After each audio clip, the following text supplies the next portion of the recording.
তুমি যখন খবর পাইলা তুমি তো লিগেল বউ দাবি করো 3 মাসে, তাহলে ওই বাসায় আসে আমার ধরলা না কেন? সে বাসাতে বলো, তুমি নিজে বাসাতে বলো আলম কি বাসা নিয়ে দিছে, আলম কি এই মেয়েকে এই জায়গা ছিল রাত্রে প্রতিদিন। হিরো আলম 4th নম্বর বই, হিরো আলম এটা প্রচার করে, এটা দিয়া মুনি প্রচার করতেছে।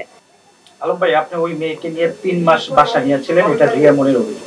আচ্ছা, রিয়া মনি বলছে আমি মহানগর প্রজেক্টে 3 মাস বাসা নিয়ে রাখলাম। তুমি যখন খবর পাইলা তুমি তো লিগেল বউ দাবি করো 3 মাসে, তাহলে ওই বাসায় আসে আমার ধরলা না কেন? কেউ ওই মেয়ে ধরলা না কেন? এই তুই এখানে তো আলমকে লিখে বাসা করলে বলে আসিস, তুই বলে আলমের বউ, তুই প্রমাণ করলা না কেন? তুমি জানে চুপচাপ কেন থাকলা? এনাকে আমার কিছু স্টাফ ছিল, সেই স্টাফ গুলো কিছু কান পড়া দিছে, ওরকম মানে হাত করে কান পড়া দিয়ে কথা এই হচ্ছে ওই আছে ওই আছে মনে করেন। তারপর চাকরি থেকে বাদ দিছে। আমার সাথে যে স্টাফগুলো পুরো স্টাফ কিন্তু একটাও নাই। এই স্টাফগুলো তাদের মুখে মাথাগুলো নষ্ট করছে, আমার নষ্ট করে মনে করেন বলছে আমার কথা, তুমি 3 মাসে বাসাতে থাকলে তুমি আমাকে ধরলা না কেন? সে বাসা দেয়, সে বাসা দেয় বলো, তুমি নিজে বাসা দেয় বলো আলম কি বাসা নিয়ে দিছে, আলম কি এই মেয়েকে এই জায়গা ছিল রাত্রে প্রতিদিন, তুমি ধরো না কেন? আচ্ছা, সেই মেয়ের সাথে আপনার সম্পর্ক কি? সেই মেয়ে আমার মেয়ের বান্ধবী এবং আমার বাবার সাথে মনে করেন আমার মেয়ে 13 বছর বয়স, সে একা হসপিটালে থাকতে পারে না, আমি কই থেকে তুমি থাকো। সেই মেয়ের সাথে মনে করেন ওই মেয়ে বলতে আরো কয়টা মেয়ে গেছিল, আরো 3-4টা মেয়ে কিন্তু ওখানে আসলো, এক একদিন চলাফেরা করছে। কিন্তু ঢাকা শহরে আমার কোনো লোক নাই, ঢাকা শহরে তো আমি ছাড়া আমার দ্বিতীয় কোনো লোক নাই। আমার ঢাকা শহরে ভক্ত বলে এরাই আমার লোক, আমার কাছের লোক, এছাড়া কোনো লোক নাই। আমার বাবার মৃত্যুর সাথে কি আমার আত্মীয়, কি আমার আত্মীয়, কি আমার গার্লফ্রেন্ড, কে বয়ফ্রেন্ড, এইসব তো আমি দেখতেছি না ওই জায়গায়। আমার সেবা কে করতেছে কেউ সেই জায়গায় দেখতেছে, পরে কে করছে কাজে সেটা আপনারা তুলে ধরেন। সেই মেয়েটাকে আপনি হাতে নাতে সে আমার কোনো বেটে ধরছে নাকি এটা আপনারা তুলে ধরেন আপনারা, তারপরে আপনারা আমাকে শাস্তি দেন। তুই কেন পরে কে করলি? আচ্ছা আলম ভাই, আপনার কোন অভিযোগগুলো নিয়ে আমরা রিয়া মনির সাথে কথা বলেছিলাম।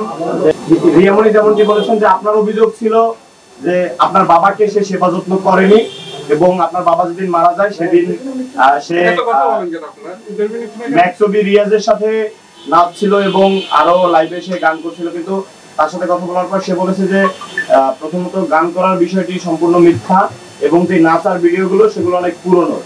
দ্বিতীয় বিষয় হচ্ছে যে আপনার বাবার সেবা যত্ন করার জন্য রিয়া মনি নাকি বগুড়ার বাড়িতে গিয়েছিল, সেখানে যাওয়ার পর আপনি নাকি রিয়া মনিকে অপমান করে বাড়ি থেকে বের করে দিয়েছেন, এই একটা বিষয়। এবং দ্বিতীয় বিষয় হচ্ছে যে সে হাসপাতালেও গিয়েছিল ঢাকায় আপনার বাবার সেবা যত্ন করার জন্য, কিন্তু সেখানে গিয়ে দেখে আপনার 8 মাসের আপনি যার সাথে পরকীয়া করছেন তার সাথে নাকি 8 মাস যাবত পরকীয়া করছেন, এবং এই 8 মাসে নাকি বেশ কয়েকবার রিয়া মনি আপনাকে শাসিয়েছে এবং আপনাকে বলেছে যে দ্বিতীয়বার এরকমটি করলে সে আপনার সাথে থাকবে না। কিন্তু হাসপাতালে গিয়ে এগুলো বলার পর আপনি নাকি হাসপাতাল থেকে তাকে জোর করে বের করে দিয়েছেন। এই দুইটা অভিযোগের আসলে কতটুকু সত্যতা আছে? আচ্ছা, 1 নম্বর প্রশ্ন, সে বগুড়া গিয়েছিল, এটা সত্যি। রমজানের মধ্যে বগুড়া গেছিল, আব্বা তখন একটু ভালো ছিল। ঢাকার পরে আমরা যে মেডিকেলে তখন ছিলাম, সেই দিন যাওয়ার পরে সেই আব্বা তো বাসায় ছিল। তারপর যে মেডিকেলে আমরা ভর্তি করার পরে উনি যেদিন আসে তারে একদিন আগে মনে করেন যে মেডিকেলে একদিন গেছিল, বাসায় গেছিল, আচ্ছা গেল। সে থেকে আসার পরে মনে করেন সে চলে আসলো, আসার পরে যখন ঢাকায় বললো আপনি, ঢাকায় যাওয়ার পরে মনে করেন সে 1 দিন না 2 দিন গেছে, সেটা গেল। আর যে উনি যে বলতেছে আমি মিউজিক ভিডিও করিনি, আমার বাবা যেদিন মারা যায় এবং তার আগে যে মনে করেন সে মিউজিক ভিডিও আছে, আমার বউদুল আগে কোনো মিউজিক ভিডিও করলো আমি তো জানতাম সে মিউজিক ভিডিও কবে করছে না করতে। এবং যে ছেলের কথা বললেন, যে চ্যানেলের কথা বললেন, তারিখগুলো ফলো করবে। আমার বাবা মারা গেছে 15 তারিখে, 15 থেকে 14, 12, 13, 10 এই তারিখগুলো ফলো করবেন আপনি। এই তারিখগুলো কবে সে লাইভ ভিডিও আছে শুটিং করতেছিল পেজে তাদের, তারপরে ভিডিওগুলো আপলোড করছে কবে করে তার, এবং তাদের মনে করেন এইগুলো জিনিস দেখলে আপনি বুঝাবেন।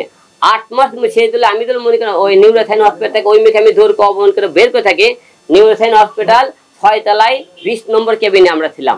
আপনারা এই জায়গায় সাংবাদিক ভাইয়েরা আপনারা সবাই বলবেন যে হিরো আলম বউ রিয়া মনি এই জায়গায় যাচ্ছিল, আসে বলে থেকে আলম ভাইকে বের করে দিয়েছিল ক্যাসালগঞ্জে, এই ধরনের কোনো অভিযোগ আপনারা বলতে পারবেন? আচ্ছা গেল। এখন রিয়া মনি ওই মেয়ের ছবি ছাড়ে বলতেছে হিরো আলমের বউ, হিরো আলম 4th নম্বর বই, হিরো আলম এটা প্রচার করে, এটা রিয়া মনি প্রচার করতেছে।